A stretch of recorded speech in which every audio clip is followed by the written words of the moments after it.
हम लोग पढ़ रहे थे जर्मिनेशन है सीड, फ्लावर के रिप्रोडक्टिव पार्ट थे, उसका जर्मिनेशन कैसे हो रहा था, क्या था, पोलन ग्रेन्स स्टिग्मा तक आए, स्टिग्मा तक आने के बाद एंथस कहाँ से आए, स्टिग्मा ऑफ अनदर फ्लावर से, जो पोलन ग्रेन्स थे वो ट्रेवल हुए, पोलन ग्रेन्स ने जर्मिनेट किया, पोलन ट्यूब बनाई और पोलन ट्यूब जो है ओव्यूल तक ओवरी में पहुंच गई। जो एंजियोस्पर्म्स प्लांट हैं उनमें डबल फर्टिलाइजेशन हो रही थी, डबल फर्टिलाइजेशन में क्या था कि जो है 2 मेल गैमीट बन रहे थे, 2 मेल गैमीट पहुंचते हैं, pollen grain produces 2 male gametes, 2 male gametes बनते हैं और ये ओवरी तक जाते हैं। जब 2 मेल गैमेट ओवरी तक जाते हैं तो ओवरी क्या करती है, रिलीज करती है egg cells along with 3 antipodal cell, 3 antipodal cell जिसमें से 2 पोलर और 2 synergid cells. Okay, 3 antipodal cell बनते हैं, 2 पोलर सेल्स एंड 2 सिनर्जिड्स बनते हैं। एक जो मेल गैमेट है वो फ्यूज़ करता है 1 एग सेल के साथ में, एक जो मेल गैमेट था वो फ्यूज़ करेगा 1 एग सेल के साथ में, इसको हम बोल देते हैं सिनगैमी। और जो दूसरा है वो फ्यूज़ करेगा 2 पोलर सेल के साथ में एम्ब्रियो सैक में। ओके, एक जो मेल गैमेट था वो एग सेल के साथ फ्यूज़ कर गया, 2 पोलर सेल्स बने हैं, 2 पोलर सेल्स जो बन रहे थे इनके साथ में फ्यूज़ करेगा। यहाँ दिख रहे थे हम लोगों को पोलर सेल्स दिख रहे हैं, 2 पोलर 3 बने जिसमें से 2 पोलर सेल्स और 1 एग सेल, तो एक एग सेल के साथ फ्यूज़ करेगा और 2 जो है पोलर सेल के साथ फ्यूज़ करेंगे, इसको हम बोल देते हैं ट्रिपल फ्यूज़न।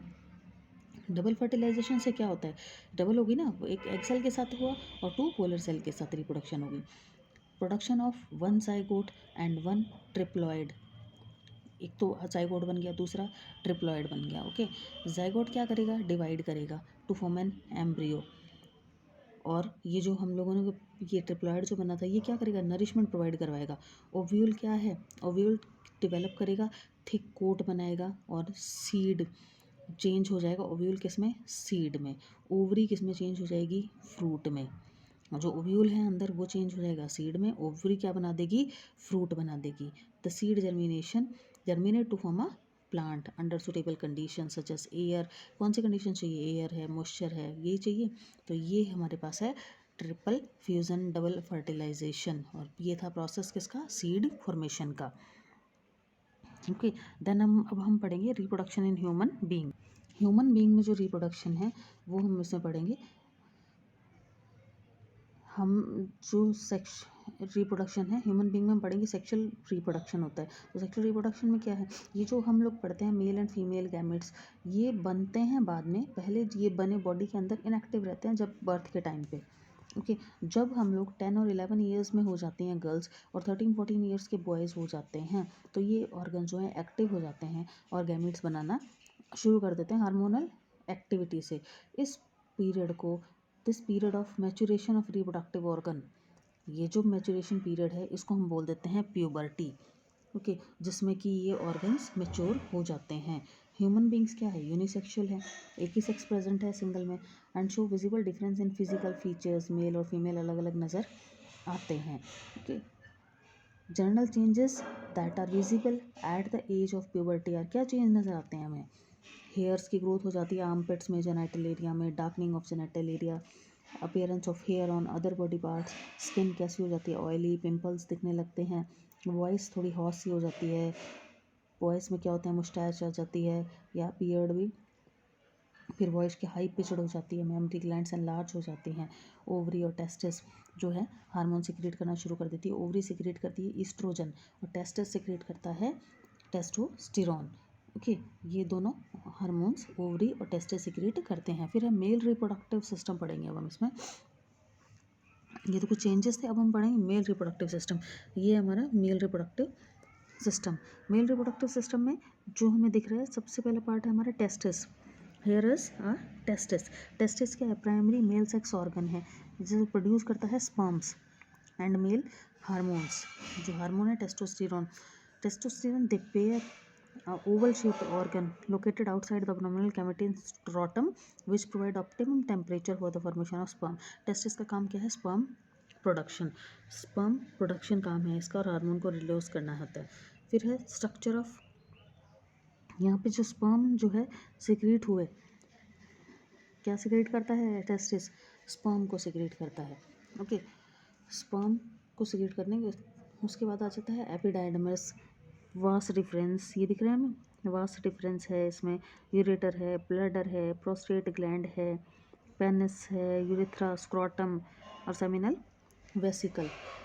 ओके, ये जो एपिडाइडमिस है ये क्या है, each testis contain several small coil tube. Testis के अंदर बहुत सारे कॉइल ट्यूब्स हैं which open into a large tube from where the sperm leave testis. ये सारे इकट्ठे करके रखता है कौन, एपिडाइडमिस। स्पर्म में रिमेन टेम्परेरी स्टोर करके रखता है इसको। Okay, its lower and is joint to the tube, जिसको हम बोल देते हैं इसका जो लोअर एंड है वो वास डिफरेंस के साथ जुड़ा हुआ रहता है। वास डिफरेंस क्या है, एक मस्कुलर ट्यूब लाइक स्ट्रक्चर है जो अराइज करती है एपिडाइडमस से। उसके बाद सेमिनल वेसिकल, ये क्या है, एक पेयर्ड ट्यूबुलर ग्लैंड है जो behind the neck of urinary bladder, urinary bladder के पीछे की तरफ हमें नज़र आती है। ये जो ब्लैडर है इसके पीछे की तरफ नज़र आती है हमें। फिर है प्रोस्टेट ग्लैंड।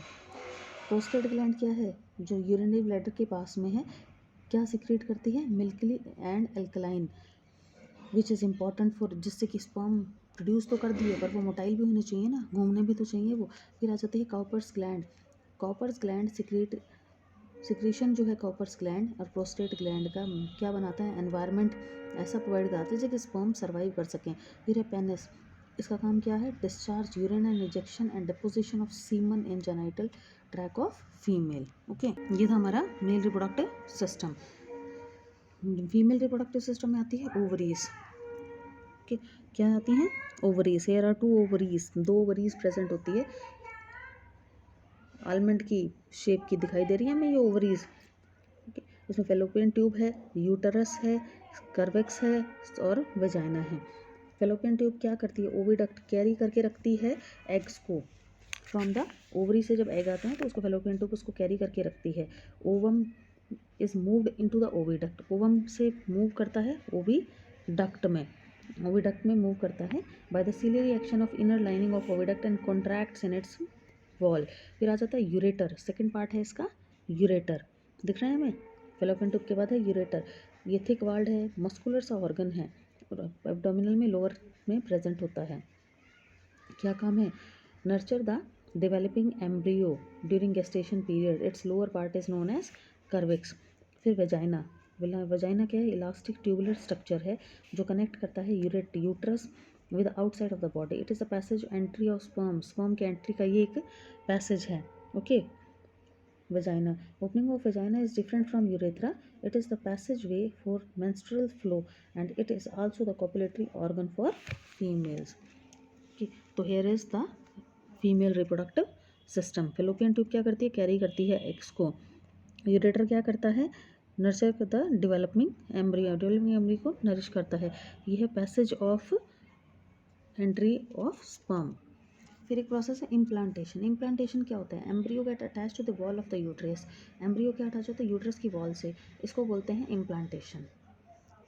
एम्ब्रियो अटैच हो जाता है यूट्रस की वॉल के साथ, इसको इम्प्लांटेशन बोलते हैं। Before implantation zygote divide several times, implantation से पहले जो जाइगोट है वो बहुत बार डिवाइड करता है। It occur on 7th day after fertilisation, fertilisation के 7th डे पे होता है ये काम। Embryo get attach to the mother's uterine wall through placenta and a cord called umbilical cord connect the placenta with the embryo. Okay, ये क्या provide कराता है, nutrition, respiration from the mother blood to the developing embryo. This duration of development of embryo inside the uterus until birth, इस uterus के अंदर पूरा development होना birth तक, उस पीरियड को बोलते हैं हम गेस्टेशन पीरियड। ये गेस्टेशन पीरियड 9 months का होता है और 280 days का होता है। The process of giving birth इसको बोल देते हैं हम लोग पार्चुरेशन। ठीक है, गेस्टेशन पीरियड और पार्चुरेशन। जब एग, अभी तो ये फर्टिलाइज हो गया तो फर्टिलाइजेशन हो गई, अगर फर्टिलाइज नहीं हो तो क्या होता है, एग जो है रिलीज होता है एक बार महीने में, 28th day is called as ovulation, जिसको हम बोल देते हैं। Okay, if the egg is not fertilise, अगर एग फर्टिलाइज नहीं हो वो क्या करे, it lives only for about 1 day and the inner lining slowly breaks, 1 दिन तक रहता है और उसके बाद में जो उसकी इनर लाइनिंग वो ब्रेकआउट होने जाती है और वेजाइना से बाहर आ जाता है ब्लड और म्यूकस के रूप में। This is called as menstrual cycle, इसको मेंस्ट्रुअल साइकिल बोलते हैं। इसमें क्या होता है, ये फीमेल जो है 28 डेज के बाद में रिपीट होती है ये साइकिल। तो ओव्यूलेशन क्या है, occur from either of 2 ovaries into the fallopian tube. Ovulation तो होगा ही होगा। Before the release of ovum uterus prepare itself to receive a fertilise egg. The inner wall of uterus become, जब egg आता है तो उससे पहले वो यूट्रस अपने आप को तैयार कर लेता है नरिश करने के लिए। तो यूट्रस की जो वॉल्स है वो थिक हो जाती है और ब्लड वेसल्स अच्छे से भर जाती हैं ब्लड से। ब्लड, अगर एग फर्टिलाइज नहीं हो, ये जो स्पॉन्जी लेयर है ये ब्रेक हो जाती है। अनफर्टिलाइज एग इसके साथ में बाहर आ जाता है वेजाइना के थ्रू ब्लीडिंग के रूप में। It occurs after 14 days after the release of ovum. ये ओवम के रिलीज होने के 14 डेज के बाद होता है और अबाउट 2 से 8 डेज तक चलता है। मैचुरेशन के बाद में मेंस्ट्रुएशन जब हो जाती है तो क्या है, the inner lining of uterus repairs, अपने आप को रिपेयर करती है और वापस से रिसीव करने के लिए तैयार हो जाती है। If the womb doesn't get fertilise the menstrual cycle occur after, फिर भी अगर फर्टिलाइजेशन नहीं होता तो वापस से 28 डेज के बाद ये साइकिल रिपीट होती है। ओके, अगर रिप्रोडक्टिव हेल्थ क्या होती है, refers to a state of a body when a person is physically, mentally और socially fit, lead to a healthy reproductive life. Method of prevention of unwanted pregnancies and giving gaps between birth of a children during one reproductive cycle is called contraception. Contraception. The device used for the contraception is called contraceptive devices. The infectious disease of reproductive system that spread from one infected person to a healthy person through a sexual contact. जो diseases sexual contact के through transmit होती है उनको sexually transmitted disease या STD बोला जाता है।